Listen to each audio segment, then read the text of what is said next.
विपक्ष पे दबाव और जनता पे एक मानसिक वो मैसेज डाला जा रहा है, छोड़ा जा रहा है कि उनके अंदर ये चला जाए कि विपक्ष चोर है, लेकिन मोदी जी के लोग चोर नहीं हैं। अभी अब आप कह रहे हैं कि 370 नहीं 400 जीतेंगे, 500 जीतेंगे। ये अमेरिका में भी सरकार बना सकते हैं अगर ईवीएम दे दी जाए इनको, तो जब ईवीएम से ही सरकार बनानी है। और चंडीगढ़ में देखे ही आप लोग कि सरकारी तंत्र से किस तरह से बेईमानी की गई, किस तरह से विपक्ष के वैध वोटों को अवैध करार दे दिया गया, उस पे स्याही चला के, कलम चला के। तो मोदी जी गलत नहीं कह रहे हैं, मोदी जी सही कह रहे हैं। आपने कहा विपक्ष को एक हो जाना चाहिए, लेकिन विपक्ष तो यहाँ एक ही नहीं हो रहा है। उत्तर प्रदेश में आरएलडी को लेकर बात कल से निकली हुई है कि उनका गठबंधन टूटने वाला है, वो एनडीए में जा रहे हैं, वो बीजेपी में शामिल हो जाएंगे। उधर नीतीश कुमार को हमने देखा, बिहार में देखा, उधर झारखंड में देखा, उनको तोड़ने की कोशिश हुई। उधर महाराष्ट्र में आप देखिए कि एनसीपी को ही मतलब जो शरद पवार जो उसके संस्थापक थे उनको ही पार्टी से अलग कर दिया गया। शिवसेना का देखिए क्या हो रहा है। तो कैसे विपक्ष एक होगा? क्या यही सब करके 400-500 सीटें? हाँ, बिल्कुल यही सब करके जीतेंगे। और सोचिए, पिछले दिनों संसद में प्रधानमंत्री नरेंद्र मोदी ने कहा कि बीजेपी 370 सीटें जीतेंगी और उनका जो एनडीए गठबंधन है वो लगभग 400 के आसपास रहेगा। आज भी वो राज्यसभा में हैं, अपना स्पीच दे रहे हैं, आज भी वही बयान उन्होंने दोहराया है। हमारे साथ में शिव कुमार यादव जी हैं जो यादव सेना के राष्ट्रीय अध्यक्ष हैं। लखनऊ में है इस वक्त हैं हम आपसे बात करेंगे और ये समझेंगे क्या वाकई आपको लग रहा है कि बीजेपी का जो पूरा आत्मविश्वास बढ़ा है, आपको लग रहा है कि 370 सीटें बीजेपी जीतेगी और उनका जो पूरा गठबंधन है वो लगभग 400 सीटें जीतेगा? सामने देखिए भाई साहब, धन्यवाद पहले तो आपको, है ना। जैसा कि आप बता रहे हैं कि मोदी जी बोले हैं, और मोदी जी बहुत आत्मविश्वास के साथ इसलिए बोल रहे हैं क्योंकि मोदी जी ईवीएम का पूरी तरह से दुरुपयोग कर रहे हैं। कहीं ईवीएम का दुरुपयोग कर रहे हैं तो कहीं सरकारी तंत्र का दुरुपयोग कर रहे हैं। जिस हिसाब से ये ईडी सीबीआई भेज रहे हैं विपक्षी दलों के नेताओं के पास, उनके घरों पे, उनके परिजनों पे, और जबरियां उनकी संपत्तियां अटैच की जा रही कि नहीं भी की जा रही, लेकिन समाचार और खबरें बन रही हैं। उससे विपक्ष पे दबाव और जनता पे एक मानसिक वो मैसेज डाला जा रहा है, छोड़ा जा रहा है कि उनके अंदर ये चला जाए कि विपक्ष चोर है, लेकिन मोदी जी के लोग चोर नहीं हैं। अभी अब आप कह रहे हैं कि 370 नहीं 400 जीतेंगे, 500 जीतेंगे। ये अमेरिका में भी सरकार बना सकते हैं अगर ईवीएम दे दी जाए इनको, तो जब ईवीएम से ही सरकार बनानी है। और चंडीगढ़ में देखे ही आप लोग कि सरकारी तंत्र से किस तरह से बेईमानी की गई, किस तरह से विपक्ष के वैध वोटों को अवैध करार दे दिया गया, उस पे स्याही चला के, कलम चला के। तो मोदी जी गलत नहीं कह रहे हैं, मोदी जी सही कह रहे हैं। आप विपक्ष को एकजुट हो जाना चाहिए और खास करके जनता को एकजुट होना चाहिए, क्योंकि जनता को सब्ज बाग दिखा के मोदी जी आए थे कि अब की बार मोदी सरकार बहुत हुई महंगाई की मार, अब की बार मोदी सरकार बहुत हुई बेरोजगारी की मार, अब की बार मोदी सरकार। लेकिन वो कह रहा है महंगाई अपने चरम पे है, 350 का सिलेंडर 1150 का हो गया है ना। गेहूं चावल चीनी तेल का हाल आप देख रहे हैं। परीक्षाओं की जिसकी फीसें आईएम की 1.5 लाख रुपए थी, 22 लाख तक हो गई। सरकारी स्कूलों को बर्बाद किया जा रहा है, प्राइवेट स्कूलों को बढ़ावा दिया जा रहा है, यूनिवर्सिटियों को बढ़ावा दिया जा रहा है, प्राइवेट सरकारी यूनिवर्सिटियों को बर्बाद कर दिया जा रहा है, ताकि आम जनमानस के बच्चे, मध्यम वर्गीय परिवार के बच्चे, किसानों के बच्चे पढ़ लिख ना पाएँ। जो यूनिवर्सिटी का मुंह नहीं देखेगा, देश की में क्या हो रहा, क्या व्यवस्थाएं लागू होनी चाहिए, उस पर चर्चा में भाग ही नहीं लेगा, तो सवाल ही नहीं पूछेगा। तो मोदी जी जो कर रहे हैं वो पूरी तरह से इस देश को गड्ढे में ढकेल के उसके ऊपर से खरपतवार डाल के ढक देने का काम करने का। आपने कहा विपक्ष को एक हो जाना चाहिए, लेकिन विपक्ष तो यहाँ एक ही नहीं हो रहा है। उत्तर प्रदेश में आरएलडी को लेकर बात कल से निकली हुई है कि उनका गठबंधन टूटने वाला है, वो एनडीए में जा रहे हैं, वो बीजेपी में शामिल हो जाएंगे। उधर नीतीश कुमार को हमने देखा, बिहार में देखा, उधर झारखंड में देखा, उनको तोड़ने की कोशिश हुई। उधर महाराष्ट्र में आप देखिए कि एनसीपी को ही मतलब जो शरद पवार जो उसके संस्थापक थे उनको ही पार्टी से अलग कर दिया गया। शिवसेना का देखिए क्या हो रहा है। तो कैसे विपक्ष एक होगा? क्या यही सब करके 400-500 सीटें? हाँ, बिल्कुल यही सब करके जीतेंगे।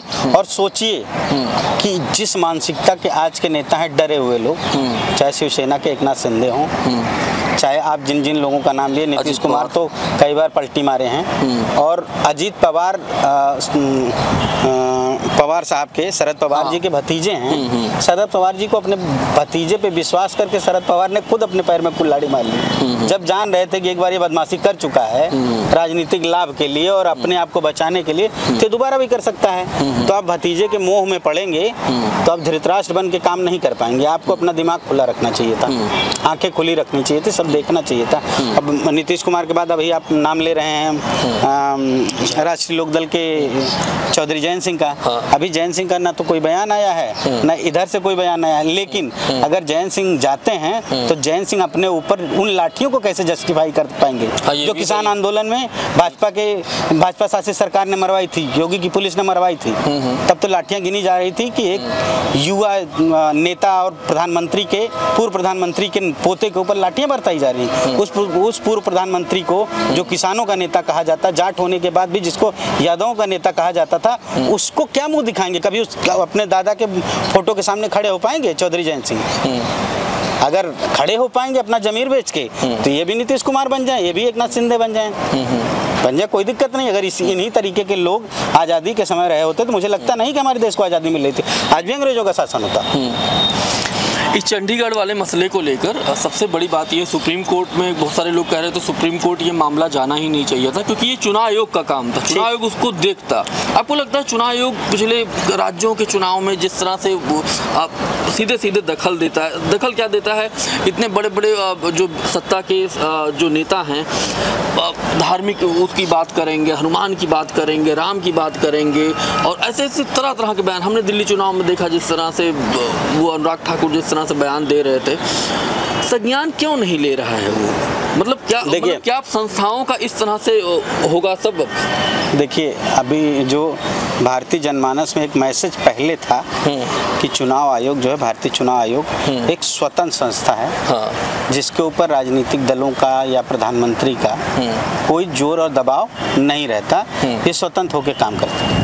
एक मैसेज ये पूरे देश में टीएन सेशन के समय पर पहुंचा था, और टीएन सेशन जी ने इसको जस्टिफाई भी किया, उसको एकदम अक्षर से साबित किया, वो मैसेज चलता चला आ रहा था।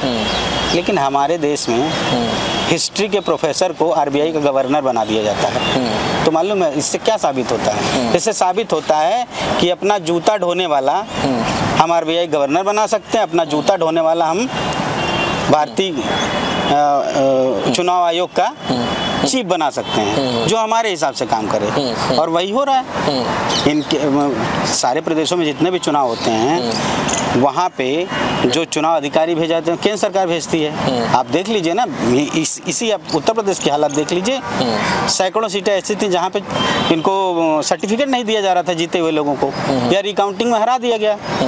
तो कहीं ये लोग एक तरफा जहाँ पे वोटिंग हुई, जहाँ पे इनकी मशीन भी नहीं काम कर पाई, ईवीएम से नहीं बेईमानी कर पाए, क्योंकि भाई कुछ तय किए होंगे, 2%, 5%, 4%, 10%। अगर एक तरफा वोट पड़ गया, नहीं कर पाए, तो रिकाउंटिंग में हरवा दिया इन लोगों ने, बेईमानी करी, कहीं सर्टिफिकेट नहीं दिया, कहीं बलवा दंगा करवा दिया, लाठी चार्ज करवा दी। लेकिन दिया किसको? भाजपा के लोगों को सर्टिफिकेट दे दिया। तो इनके ऊपर आप विश्वास मत करिए, ये किसी को भी खरीद सकते हैं। मेरा आखिरी सवाल ये है कि लखनऊ में अभी पूरा गहमा गहमी बनी हुई है, खासतौर पर आरएलडी को लेकर। उधर अभी राज्यसभा का भी चुनाव होना है, ये सब सारी चीज़ें। आपको क्या लग रहा है उत्तर प्रदेश में क्या होने वाला है इस बार? पिछली बार बीजेपी ने 62 सीटें जीती थी, और सपा बसपा गठबंधन बल्कि एक बहुत बड़ा वोट बैंक उनके साथ में था। आपको लगता है कि कहाँ गड़बड़ हो रहा? चलो कांग्रेस, चलो ठीक है, कांग्रेस तो सीन में भी नहीं थी। सपा बसपा जैसी पार्टियां जिनके पास एक मजबूत आधार है, समाज का आधार है, एक लंबा इतिहास संघर्ष कर रहा है, उनका कामकाज दिखता है। आप पूरे लखनऊ भर में देखिए, सपा बसपा कामकाज दिखता है, इन लोगों को कोई कामकाज नहीं दिखता। इसके बावजूद कैसे जीत जाते हैं? देखिए, आप एक चीज़ तो मान रहे होंगे, आपने अभी कहा ना कि हनुमान जी, श्री रामचंद्र जी चुनाव में ला दिए जाते हैं और हवा बनाई जाती है कि ये राम का अपमान कर रहे हैं, ये कृष्ण का अपमान कर रहे हैं, ये हनुमान का अपमान कर रहे हैं। लेकिन यही अपमान यीशु का भी होता है, नानक का भी होता है, और अल्लाह का भी होता है, जैन धर्म के गुरुओं का भी होता है। तब उनकी भावनाएं नहीं आहत होती हैं। वो इस देश के नागरिक नहीं हैं। अगर वो अल्पसंख्यक है तो वो इस देश के नागरिक नहीं हैं। लेकिन एक ऐसा माहौल बना दिया गया पूरे देश में कि अल्पसंख्यक का मतलब है मुस्लिम। आप कुछ भी कर लो, उनको कुछ भी कर दो, रोड पे मार दो, कोई पूछने वाला नहीं। और आप जो बात कर रहे हैं कि क्या होने वाला है, आपने पिछले विधानसभा का चुनाव शायद आपको याद हो, तो पश्चिम में ऐसा लग रहा था कि किसान मार मार के भगा रहे हैं, गाँव से खदेड़े जा रहे हैं भाजपा वाले। उसके बाद भी भाजपा वाले जीत गए पश्चिम से, पूरब में क्यों नहीं जीते? क्योंकि पश्चिम के चुनाव खत्म होते होते ईवीएम से भरी हुई गाड़ियां कहीं ना कहीं कानपुर दिखाई दे रही, कहीं दिखाई देने लगी। लोग थोड़ा सा जागरूक हुए, सचेत, अच्छा ये तो ईवीएम से भी चोरी कर रहे हैं, ईवीएम बदल दे रहे हैं। तो पूर्वांचल में खूब जम के रखवाली हुई। तो नतीजा क्या रहा? पूर्वांचल का नतीजा इससे 20 रहा, गठबंधन के पक्ष में था। जो सरकार में नहीं आई अखिलेश की पार्टी या इनके सहयोगी लोग, इनके पक्ष में रहा। लेकिन वहाँ नहीं था, वहाँ किसानों ने मार के भगाया। फिर भी 700 किसान मर गए, उनके ऊपर गाड़ियाँ चढ़ा दी गई, उनको गोली मारी गई, उनको लाठी मारी गई। उसके बाद भी वो वहाँ से जीत गए, वही किसान जो धरने बैठे थे। तो इसका मतलब है ईवीएम से चोरी हो रही है और यहाँ रखवाली हुई तो उसका कुछ लाभ मिला। वो जो ईवीएम बदली गई वो तो नहीं बदल पाए, लेकिन जो ईवीएम हैकिंग सेट की गई होगी उसका लाभ उन लोगों ने पा लिया, या सर्टिफिकेट देने में प्रशासन का उपयोग करके लाभ पा लिया। तो पूरा विपक्ष एकजुट हो, ईवीएम की भी रखवाली करे, अपने वोटरों तक अपनी बात पहुंचाए और इनकी बेईमानी से भी लड़ने के लिए तैयार रहे। प्रशासन से भी आपको लड़ना पड़ेगा, न्याय के लिए लड़ना पड़ेगा, नहीं तो प्रशासन तो हमेशा सत्ता का गुलाम होता है, भाग जाएगा। आप लाठी से डरेंगे तो आप अपना घर छोड़ दीजिए, देश फिर छोड़ने की नौबत आ जाएगी। तो अभी हम बात कर रहे थे यादव सेना के राष्ट्रीय अध्यक्ष शिव कुमार यादव जी से। आप देख रहे थे TV11 भारत। मेरा नाम शैलेंद्र है। बहुत बहुत धन्यवाद, शुक्रिया।